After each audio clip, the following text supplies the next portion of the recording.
su cuate Corona del Rosal.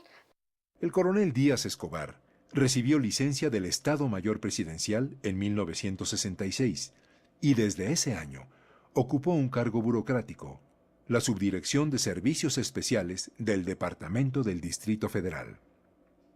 Desde esa Dirección de Servicios Generales, que aparentemente es una figura menor y es anónimo, pero no, porque manejaba 14,000 personas. Era la dirección más grande. Es decir, él no era el director, pero él estaba simplemente como subdirector, pero se le autoriza, está de puño y letra de Corona del Rosal, se le autoriza que firme todos los trabajos y las horas extraordinarias. Imaginen, la gente puede darse una idea de que si yo tengo capacidad para firmar las nóminas, salario de 14,000 personas, en 14,000 personas puedo disimular justamente lo que yo quiera disimular, que es el caso. Entonces ahí es cuando él empieza a formar ese grupo del que veremos una de sus acciones culminantes el 10 de junio, la más conocida, pero de ninguna manera la única. Actuaron por lo menos desde 67 como provocadores y van a seguir actuando hasta los años 80, es decir, ya diezmado, ya sin Díaz Escobar, pero van a seguir actuando ese grupo que él formó. Díaz Escobar actuaba coordinadamente con un viejo conocido, el general Ballesteros Prieto. Originarios del estado de Oaxaca, coincidieron en la Embajada de México en los Estados Unidos en los 50. En 1962, Ballesteros Prieto y Díaz Escobar representaron a México ante la Junta Interamericana de Defensa, un organismo que promovía la integración militar de América Latina con los Estados Unidos. Díaz Escobar realizó estudios en Bolling Field, Washington, en 1943, y estuvo en el 19 Escuadrón de Aerofotometría del Ejército estadounidense. En 1961 fue dirigente del PRI y colaborador del presidente de ese partido, Alfonso Corona del Rosal.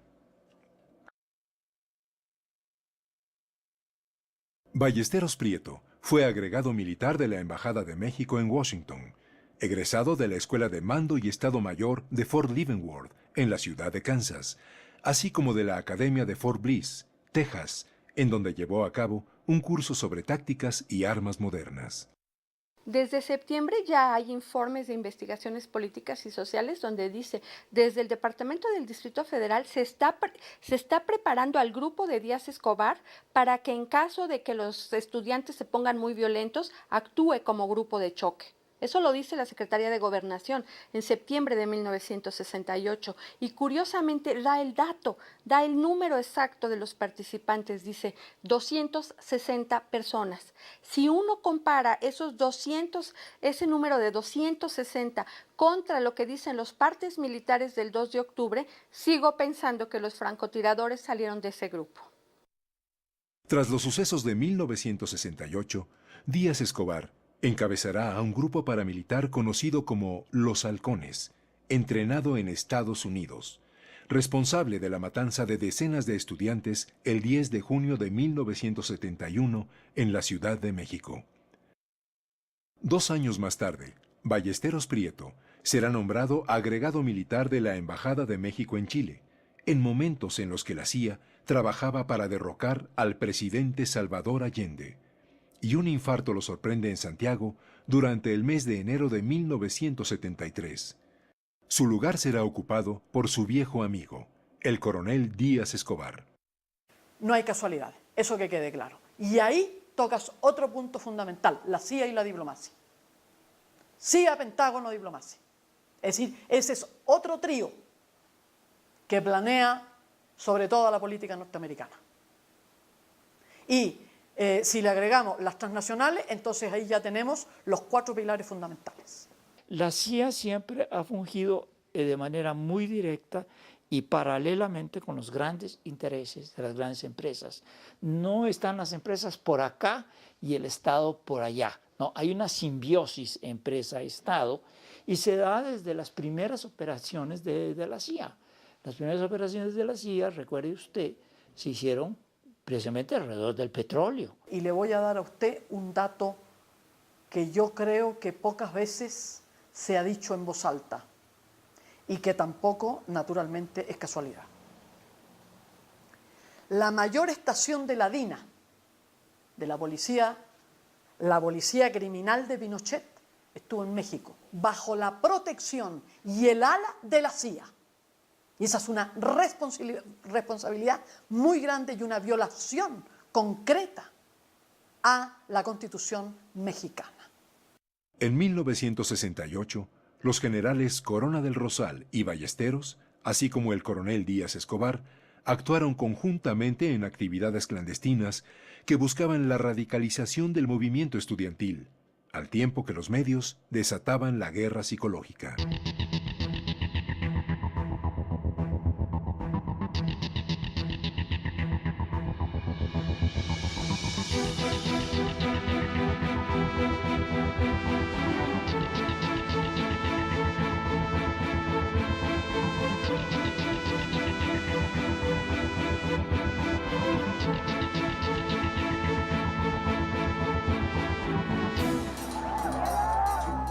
Los sucesos del 28 de agosto marcan el inicio de una ofensiva secreta contra el movimiento estudiantil.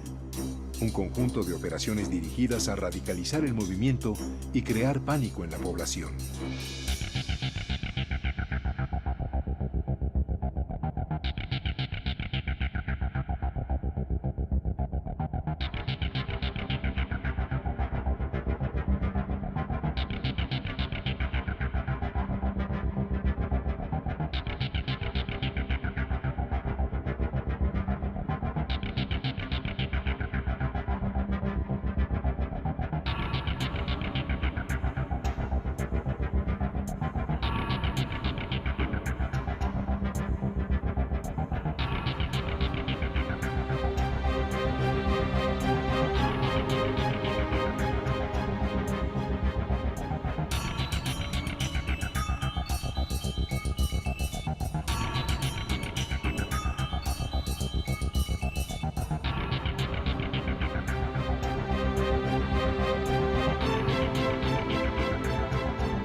Esta escenografía no funciona mucho si no llega a millones de personas. Es decir, hay una compaginación entre el montaje y llevar el montaje y magnificarlo a la población como un todo. Lo veíamos como parte que a lo mejor alguien se alocó y puso una bomba acá y que a lo mejor no había además una dirección ni en el Partido Comunista ni en los demás grupos organizados ni en la gente de Revueltas. Hay que acordar que Revueltas se volcó ahí y jamás hizo un análisis como lo estamos haciendo ahora, no se dio cuenta de que podía suceder eso, ni en los demás grupos de que podíamos estar cayendo no solamente en una provocación, sino que podíamos estar siendo inducidos a esa provocación. Si nos queremos ir hacia atrás, el primer montaje de la CIA anticomunista, pues el derrocamiento de Jacobo Arbenz en Guatemala. ¿No es cierto? Que a través de diversas grabaciones y cosas empiezan a crear una situación de tensión y de pánico a la población, y con eso justifican el golpe de Estado a Jacobo Arbenz. Y eso es la CIA. El 23 de septiembre, un hombre es detenido por la policía. Transportaba armas e intentaba entregarlas a estudiantes de la Vocacional 7 durante un enfrentamiento con la policía. El detenido, llamado Francisco José Rodríguez Villarreal, era subteniente del primer batallón de artillería. Las provocaciones realizadas por estos agrupamientos conducen hacia el jefe del Estado Mayor Presidencial, el general Luis Gutiérrez Oropeza. Vemos este grupo que se está moviendo entre Luis Gutiérrez Oropeza y Corona del Rosal. Este es el núcleo que va a estar provocando, que va a estar, yo pienso que hasta repartiendo armas, porque al menos hay un caso donde queda demostrado que sí un elemento enviado por estos señores militares y del Departamento del Distrito Federal está abasteciendo de armas. ¿A qué grupo? No lo sé. Gutiérrez Oropeza actuó coordinadamente con Corona del Rosal y Díaz Escobar. Algunos agrupamientos bajo su mando infiltraban soldados entre los grupos estudiantiles y organizaban ataques a vocacionales y preparatorias, mientras Corona del Rosal dirigía la acción de la policía y auspiciaba la operación del grupo de choque de Díaz Escobar. Con ellos, el general Ballesteros Prieto, desde el alto mando de la Secretaría de la Defensa, coordinaba acciones y preparaba la operación final. Es un grupo que tiene vínculos, obviamente, en primer lugar todos son militares. Todos, Díaz Escobar está en el Estado Mayor Presidencial, Morales Bermúdez, Mario Ballesteros Prieto no, él es oficial mayor, primero fue oficial mayor en la Secretaría de la Defensa Nacional y después va a ser el jefe del Estado Mayor de la Sedena, que es distinto, porque aquí cabe una precisión. Una cosa es el Estado Mayor de la Sedena y el Estado Mayor Presidencial, que es un poco pues como la élite de los militares, porque ellos están para cuidar al presidente y entonces digamos que escapan un poco a la normatividad del ejército que llamaríamos regular. Históricamente ha habido una pugna entre el secretario de la Defensa y el jefe del Estado Mayor Presidencial. En el caso del 68, esta pugna es muy visible incluso en los documentos entre alguien como García Barragán, que es un general de la vieja guardia, que viene de hechos de la revolución, es decir, con una trayectoria revolucionaria, y Luis Gutiérrez Oropeza, que es un hombre bastante más conservador, es poblano como Díaz Ordaz, es un hombre que, bueno, cualquiera que lo haya oído hablar sabe que era un hombre con muchísimas limitaciones intelectuales, con verdaderamente una versión terrible a todo aquello que sonara a pueblo y sobre todo aquello que sonara a izquierda. Yo no me imagino un jefe del Estado Mayor cercano a alguien tan anticomunista como Díaz Ordaz con unas ideas, ya no digo liberales, sino digamos mesuradas, es decir, que no rechazara a los comunistas. El comunismo ya va resultando una doctrina vieja. Del año de 1848, en que se publica el Manifiesto Comunista de Marx y Engels. A la fecha ya han pasado siglo y medio.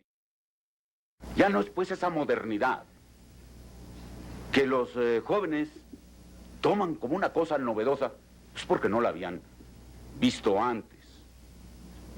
Sí pienso, como Bernard Shaw, que el joven que a los 18 años no es comunista es un tonto, pero el que a los 25 sigue siéndolo es más tonto todavía. Ese es Bernard Shaw, no yo, mal traducido.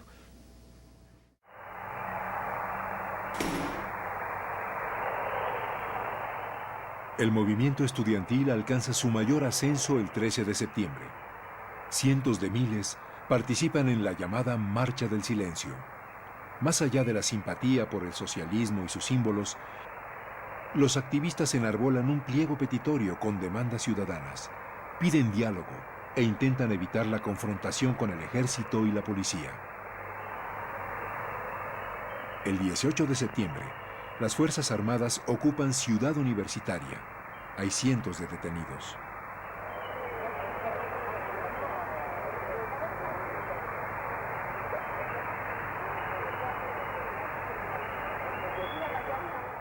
Cinco días después, el 23 de septiembre, la tropa ingresa al casco de Santo Tomás, del Politécnico.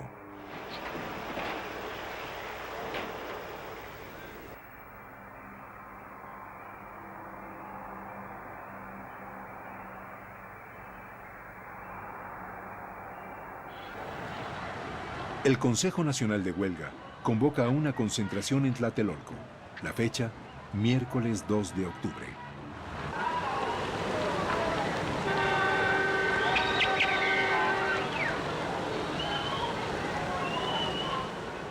El mitin en la Plaza de las Tres Culturas está por iniciar.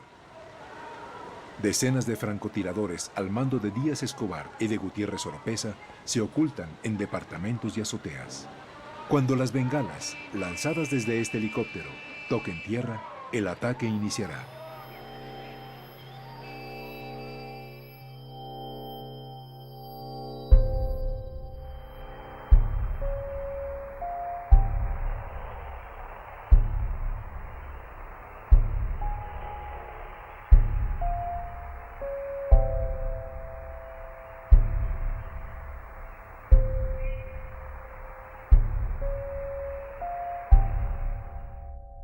La madrugada del 3 de octubre, el general García Barragán declara que no se impondrá el estado de sitio en el país. La declaración de García Barragán de que no se impondría el estado de sitio quiere decir que había el riesgo, ¿no?, de que se hubiera podido ordenar efectivamente un estado de sitio. Pero yo creo que eso habla bien del general García Barragán, ¿no? Es decir, de contra quien hubiera podido solicitarlo, me parece que es una actitud congruente de los militares, por lo menos de las últimas épocas, de decir, no, nosotros somos leales a la República, somos fieles al presidente y son ellos los que gobiernan. Pero tras eso, sí, donde tiene que salir y hacerlo explícito es porque sí existía el riesgo. Además, no debemos olvidar quiénes piden la intervención del ejército desde fechas muy tempranas. Lo pide Corona del Rosal. Entonces, si uno pone un poco más de atención hacia esos datos, se da uno cuenta que Corona del Rosal, junto con este grupo de militares, fue tejiendo fino. Las Fuerzas Armadas en las naciones latinoamericanas en general no son entes monolíticos. Tienen distintos grados de profesionalidad y de internalización de los principios constitucionales. En el caso de México, muy particularmente, porque México y las Fuerzas Armadas mexicanas traen un bagaje histórico con respecto a los Estados Unidos que ningún otro ejército latinoamericano ha tenido. Es decir, no ha habido un ejército, una nación latinoamericana que haya sufrido de manos de los Estados Unidos. Bueno, han sufrido muchas cosas, Colombia con Panamá y todo eso, pero una mutilación del orden de magnitud de más de la mitad del territorio nacional, no.